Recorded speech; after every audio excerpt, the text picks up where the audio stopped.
लाल बहादुर शास्त्री के विषय में आप सब लोग जानते होंगे। मैं एक जंगल में हूँ और लाल बहादुर शास्त्री को जंगल बहुत पसंद थे।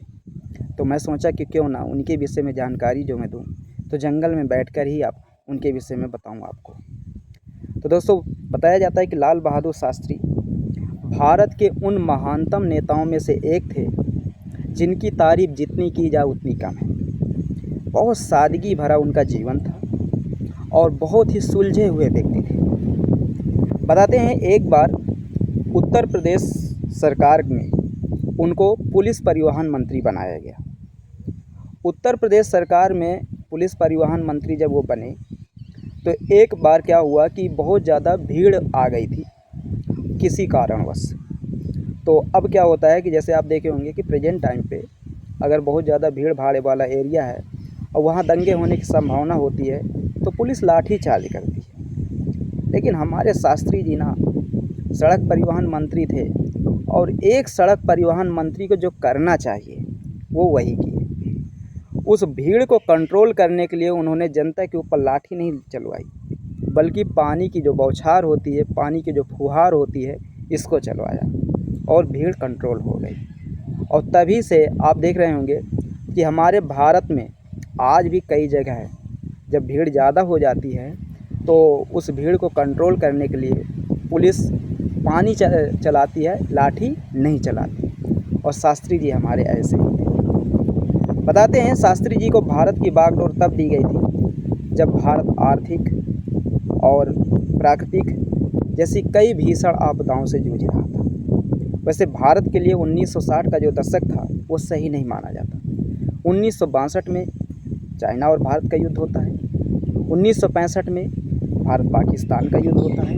1966 में भारत में सूखा पड़ता है और 1970 में भारत में बाढ़ आती है। तो भारत के लिए 1960 का जो ये दशक था ये सही नहीं था और इसी दशक में शास्त्री जी को भारत की बागडोर दी गई। बताया जाता है कि 1964 में शास्त्री जी भारत के द्वितीय प्रधानमंत्री बनते हैं और बड़े प्यार से, बड़े सम्मान से और बड़े ही शांति भाव से देश का निर्वाहन करते हैं। आप ये समझ लीजिए कि जब शास्त्री जी प्रधानमंत्री की कुर्सी पर बैठे तो सब यही कह रहे थे, चाहे पक्ष के या विपक्ष के हों, क्योंकि कांग्रेस उस समय नेहरू के हाथों में थी और नेहरू जी चले गए थे। यह था कि बागडोर कौन संभालेगा। शास्त्री जी को जिम्मेदारी दी गई। शास्त्री जी खैर ईमानदारी से काम किए, लेकिन फिर भी जो उनके साथी थे और बहुत सारे जो लोग थे वो यही चाहते थे कि ज़्यादा चला नहीं पाएंगे, क्योंकि शास्त्री जी बहुत ही उदार व्यक्ति थे और उदारता जिसके अंदर होती है उसके अंदर आप ये समझिए ईश्वर का रूप होता है। तो शास्त्री जी एक ईश्वर का रूप थे। शास्त्री जी भगवान थे। शास्त्री जी किसानों का मनोबल बढ़ाने के लिए, जवानों का मनोबल बढ़ाने के लिए जय जवान जय किसान के नारे दिए। और बताया जाता है कि 10 जनवरी 1966 को शास्त्री जी गए थे रूस के उज़्बेकिस्तान में, और उज़्बेकिस्तान की राजधानी वर्तमान में ताशकंद, वहाँ पर शास्त्री जी का समझौता होना था पाकिस्तान के राष्ट्रपति मोहम्मद जनरल जिसे कहते हैं अयूब खान, उनके साथ वहाँ पर बैठक हुई और वहीं पर शास्त्री जी की मृत्यु हो जाती है। आज भी ये एक आश्चर्य है और आप ये समझिए अभी तक कोई ये नहीं बता पाया शास्त्री जी ख़त्म कैसे, लेकिन शास्त्री जी वहाँ ख़त्म हो जाते हैं। जब ये जानकारी यहाँ के लोगों को मिलती है कि शास्त्री जी अब नहीं रहे, पूरा देश खूब रोता है और उसके बाद भारत एक बार फिर टूटने के कगार में आता है। अब ये होता है कि अब इस देश को कौन चलाएगा। दो नेताओं का नाम आता है और दो नेताओं के बीच में एक इंदिरा गांधी, दूसरे मोरारजी देसाई, लेकिन भारत की बागडोर दी जाती है इंदिरा गांधी जी को। खैर, इंदिरा गांधी जी की जितनी तारीफ की जाए उतनी कम है। एक बार ये भी बताया जाता है कि 1966 में ही हमारे देश के अंदर भीषण आपातकाल पड़ा और पूरा देश आप ये समझिए कि बारिश नहीं हुई थी, सूखा से बिल्कुल ग्रसित हो गया था।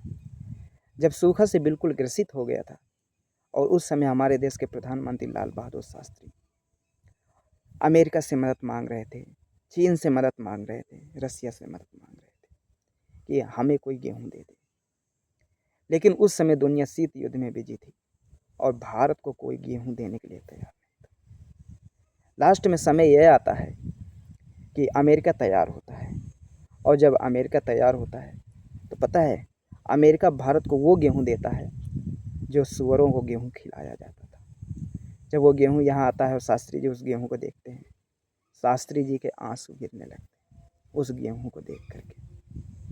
जब शास्त्री जी रोने लगते हैं, कहते वाह रे किस्मत, क्या इसी दिन के लिए इस देश को बनाया है।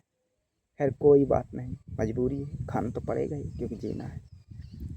और उसके बाद क्या होता है, शास्त्री जी पूरे देश को गेहूँ बंटवाते हैं। कुछ लोग खाते हैं, कुछ लोग नहीं खाते, कुछ इधर उधर से व्यवस्था, कुछ लोग सरकार को भी गाली देते हैं, लेकिन सरकार मजबूर है, क्या करे। नया नया देश आज़ाद हुआ, आर्थिक संकट, सब कुछ। और लास्ट में क्या होता है, शास्त्री जी के दिल से एक आवाज़ निकलती है कि आज नहीं तो कल, कल नहीं तो परसों, मैं रहूं या ना रहूं ये देश जरूर रहेगा। कोई व्यक्ति ऐसा इस देश में पैदा होगा जो अमेरिका का इससे बदला लेगा। और जब रूस यूक्रेन का युद्ध चल रहा था तो पूरी दुनिया को सबसे ज़्यादा गेहूँ एक्सपोर्ट यूक्रेन करता है, और अमेरिका अरब देशों की जिम्मेदारी ली है कि उनको गेहूँ देगा।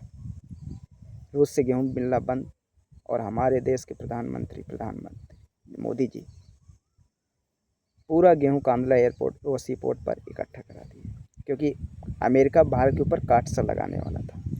काटसा वो प्रतिबंध है, अगर कोई ताकतवर देश किसी कमज़ोर देश के ऊपर हमला करता है तो अगर उस देश के कोई देश मदद करेगा या उससे आयात निर्यात करेगा तो उस देश के ऊपर तो काटसा लगाया ही जाएगा, साथ में उसके ऊपर भी लगा दिया जाएगा। तो रूस एक ताकतवर देश, यूक्रेन एक कमज़ोर देश। रूस यूक्रेन के ऊपर हमला कर रहा है और अमेरिका रूस के ऊपर काटसा लगा दिया। जब भारत रूस से पेट्रोलियम खरीदने लगा तो अमेरिका भारत के ऊपर भी काटसा जैसा प्रतिबंध लाने का प्रयास कर रहा था। तभी क्या होता है कि काटसा तो खैर नहीं, लेकिन मोदी जी बिल्कुल गेहूँ बंद कर दिए। अब याद दिलाते हैं, याद करो वर्ष 1966 का, आपने हमें सुअर का खाने वाला गेहूँ दिए थे, याद करो। और आज हम आपको फ्रेश गेहूँ दे रहे हैं, यह एहसान मानना। और अमेरिका, तो ये लाल बहादुर शास्त्री जी की विशेषता थी। लाल बहादुर शास्त्री जी की जितनी तारीफ़ की जाए उतनी कम है।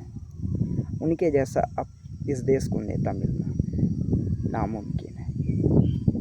और हम तो ये कहते हैं जहाँ भी वो रहें खुश रहें, उनकी आत्मा तो दूसरा जन्म ले ली होगी, लेकिन जैसे भी थे हमारे देश के एक नंबर के नेता थे। दोस्तों, कहानी अगर पसंद आई हो तो मैं आपके